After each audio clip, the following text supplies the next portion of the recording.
Good morning, नमस्कार और जोहार। आप सभी का स्वागत है द न्यूज पोस्ट में और मैं हूं आपके साथ सुहाना।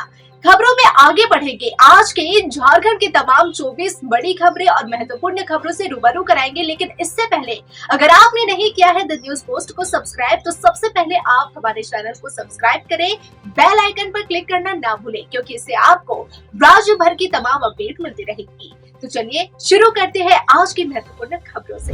24 फरवरी से 27 मार्च तक आहूत षष्ठम झारखंड विधानसभा के द्वितीय बजट सत्र के पहले विधानसभा अध्यक्ष ने बुलाई सर्वदलीय बैठक। भाजपा को छोड़ सभी दल हुए शामिल। सत्र को सफल और सुचारू संचालन को लेकर विधानसभा अध्यक्ष ने की बैठक। झामुमो से मुख्यमंत्री हेमंत सोरेन हुए शामिल। बैठक के बाद सीएम ने कहा कि यह एक परंपरा का हिस्सा है। सत्र के पहले हमेशा इसी तरह से बैठक होती है। सदन में पक्ष और विपक्ष की अपनी अपनी भूमिका है। बजट सत्र को लेकर सत्ता पक्ष पूरी तरह से तैयार है। गुलाम अहमद मीर की जगह पर झारखंड कांग्रेस के प्रभारी नियुक्त किए गए राष्ट्रीय महासचिव के राजू आज सेवा विमान से रांची पहुंचे। प्रदेश प्रभारी के रूप में पहली बार रांची पहुंचने पर उनका एयरपोर्ट पर जोरदार स्वागत किया गया। आज के राजू कांग्रेसी नेताओं के साथ बैठक करेंगे। प्रदेश अध्यक्ष केशव महतो कमलेश, पूर्व प्रदेश अध्यक्ष राजेश ठाकुर, झारखंड विधानसभा में कांग्रेस विधायक दल के उपनेता राजेश कश्यप, ग्रामीण विकास मंत्री दीपिका पांडे सिंह, प्रदेश प्रवक्ता जगदीश साहू, पूर्व मंत्री बंधु तिर्की समेत कई नेताओं ने नए प्रदेश प्रभारी का स्वागत किया।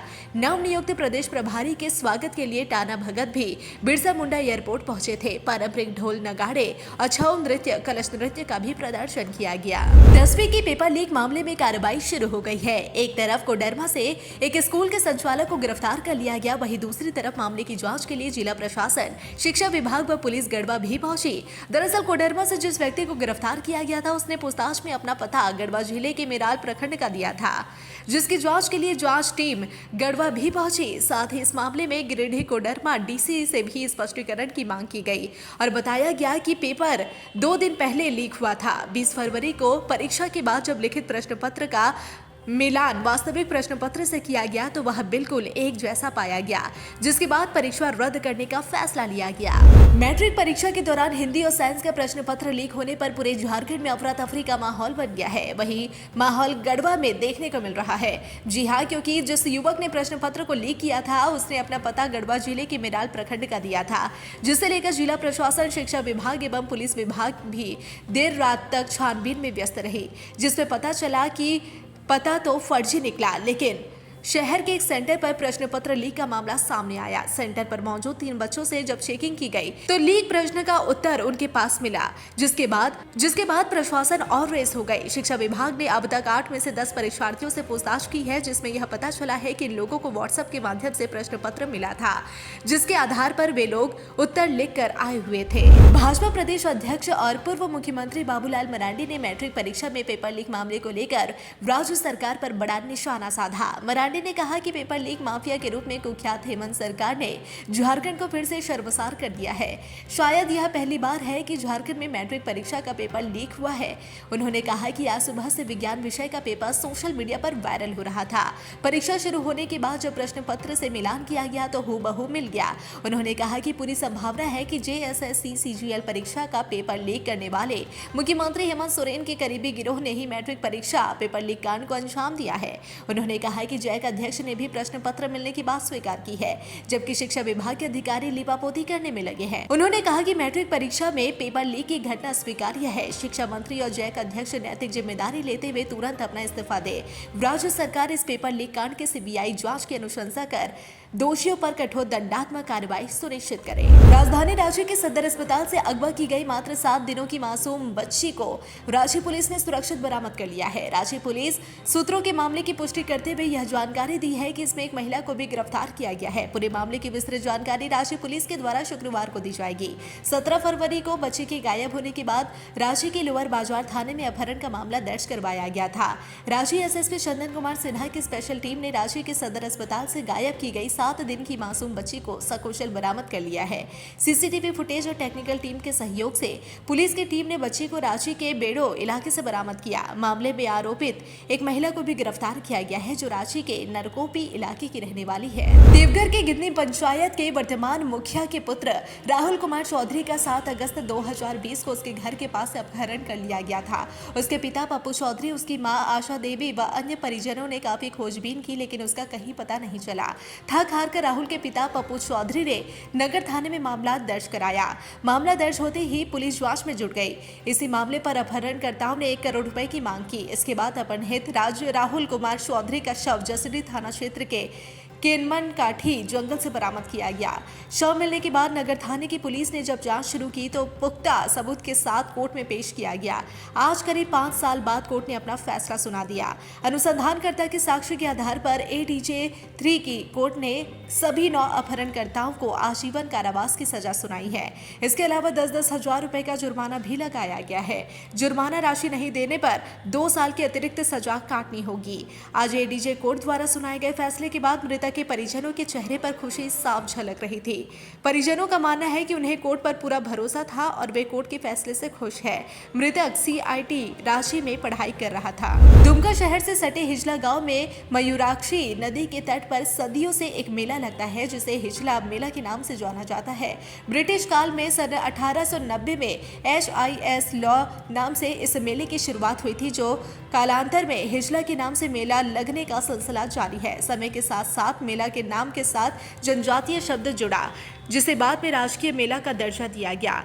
मयूराक्षी नदी के तट पर लगने वाले राजकीय जनजातीय हिजला मेला महोत्सव का विधिवत उद्घाटन हो गया। उद्घाटन से पूर्व उल्लास जुलूस निकाला गया, जिसमें काफी संख्या में आदिवासी समाज के लोग परंपरागत परिधान में परंपरागत वाद्य यंत्र के साथ शरीक हुए। ग्राम प्रधान सुनीलाल हांसदा द्वारा फीता काटकर मेले का उद्घाटन किया गया। मौके पर प्रशिक्षु IAS अभिनव प्रकाश, जिला परिषद अध्यक्ष जायज बेसरा, उपाध्यक्ष सुधीर मंडल सहित काफी संख्या में गणमान्य लोग मौजूद रहे। सभी ने मिलकर दिसोम मरांग बुरु थाना में पूजा अर्चना की। गिरिडीह में सड़क हादसे में कांग्रेस नेता सुरेंद्र सिंह की मौत हो गई। घटना के बाद काफी संख्या में लोग जमा हो गए। सूचना मिलने के बाद बेंगाबाद थाना पुलिस भी मौके पर पहुंची और जांच शुरू कर दी। सूचना मिलने के बाद मृतक के रिश्तेदार सह पत्रकार मिथिलेश सिंह भी परिजनों के साथ घटनास्थल पर पहुंचे। इस दौरान शव को पोस्टमार्टम के लिए सदर अस्पताल भेज दिया गया। सड़क दुर्घटना में सुरेंद्र सिंह की मौत की सूचना मिलते ही सतीश केडिया, धनंजय सिंह, कृष्णा सिंह समेत कई कांग्रेस नेता वहां पहुंचे। जानकारी के अनुसार 65 वर्षीय कांग्रेस नेता सुरेंद्र सिंह पूर्व में बेंगाबाद से कांग्रेस के प्रखंड अध्यक्ष भी थे। वे बेंगाबाद थाना क्षेत्र के झलडीहा के रहने वाले थे और गांव से गिरिडीह जा रहे थे। इसी बीच झलडीहा से कुछ दूर विपरीत दिशा से आ रहे एक ट्रक का टायर फट गया। टायर फटने के बाद उसकी हवा के दबाव से सड़क पर पड़ा एक पत्थर मृतक के सीने में लग गया और सीने में धंस गया, जिससे सुरेंद्र सिंह की मौत हो गई। गुमला जिला के रायडीह थाना क्षेत्र अंतर्गत पोगरा गांव में बीते दिनों अज्ञात अपराधियों कर्मियों द्वारा धारदार हथियार से गला रेत कर 36 साल के प्रसाद साहू की निर्मम हत्या कर दी गई थी। कांड के त्वरित उद्भेदन के लिए पुलिस अधीक्षक के द्वारा पुलिस उपाधीक्षक और पुलिस निरीक्षक चैनपुर के नेतृत्व में एक छापेमारी दल का गठन किया गया था। छापेमारी दल के द्वारा त्वरित कार्रवाई करते हुए कांड का उद्घाटन 72 घंटे में किया गया। उद्भेदन के क्रम में खुलासा हुआ कि मृतक की हत्या उसके गाँव के ही 2 परिवार के साथ पूर्व में हुई मारपीट और टेम्पो जलाए जाने के प्रयास में षड्यंत्र के तहत किया गया। अपराध कर्मियों को सुपारी देकर हत्या कराया गया।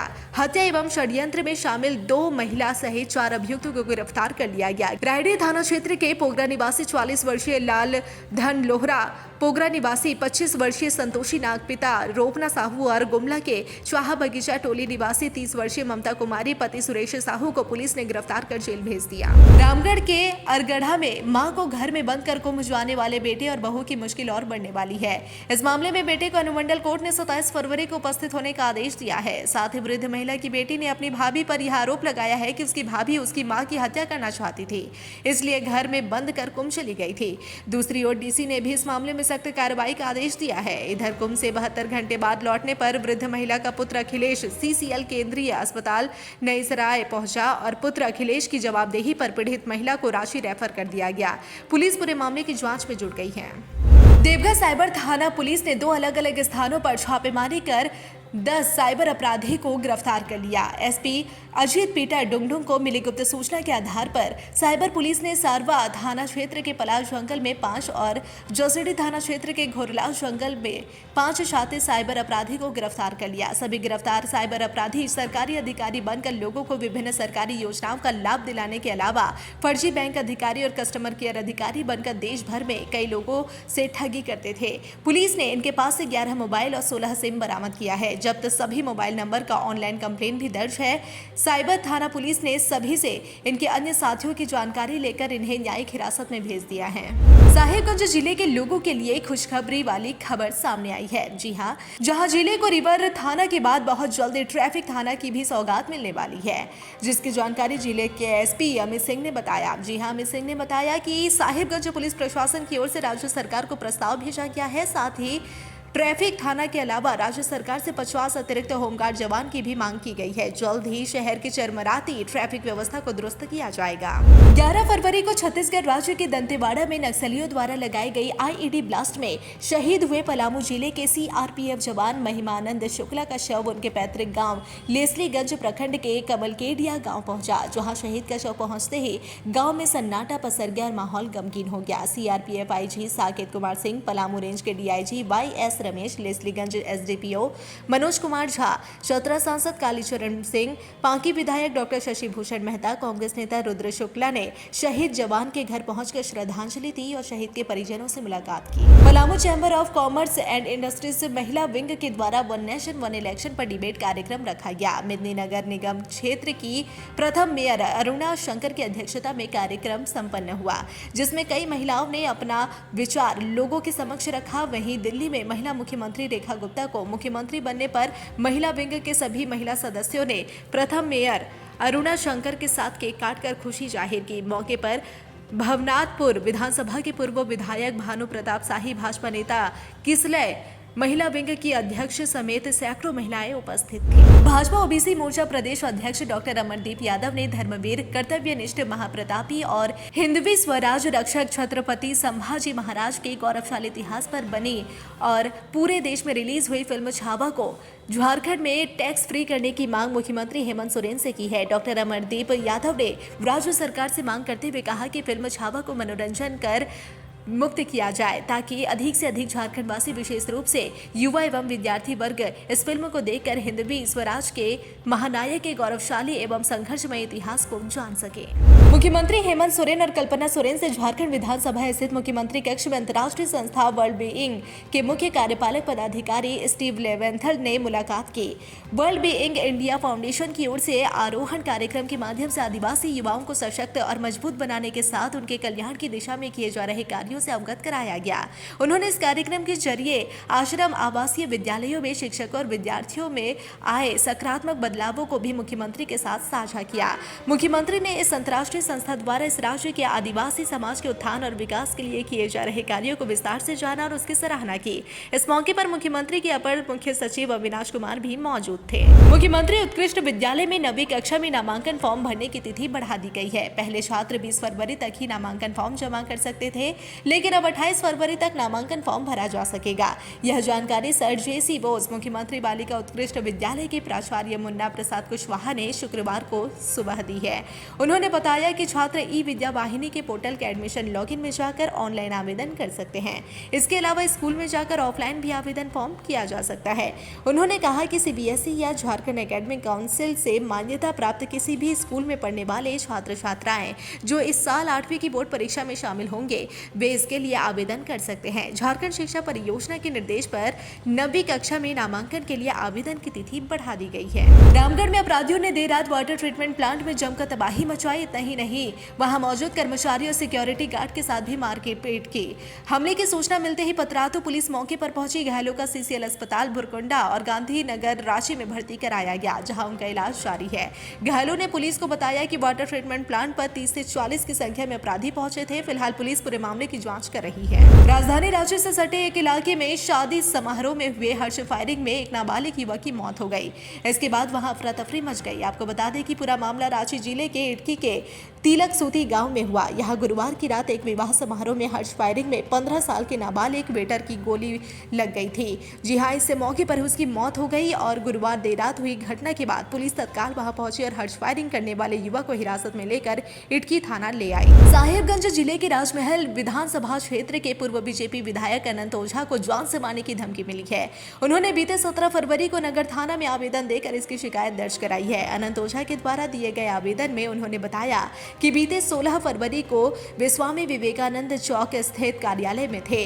शाम लगभग 5:20 पर उनके मोबाइल पर एक कॉल आया। मिस्ड कॉल देकर उन्होंने वापस कॉल किया तो उधर से उक्त मोबाइल धारक ने गंदी गंदी गाली देनी शुरू कर दी। पूछने पर उसने कहा कि बहुत बांग्लादेशी का मुद्दा उठाते हो, सुधर जाओ नहीं तो जान से मार देंगे। झारखंड में नक्सलियों के बीच खौफ का दूसरा नाम झारखंड जगुआर 21 फरवरी को 17 साल का हो गया।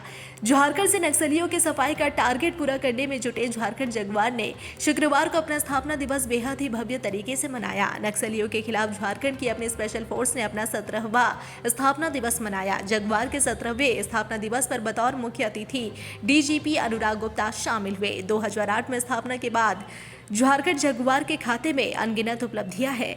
जगुआर के जवानों को संबोधित करते हुए डीजीपी ने कहा कि आपके खून पसीने से नक्सलवाद पर काबू पाया गया। आपकी बदौलत झारखंड में 95% नक्सलियों का खात्मा हो चुका है। 17 सालों में जगुआर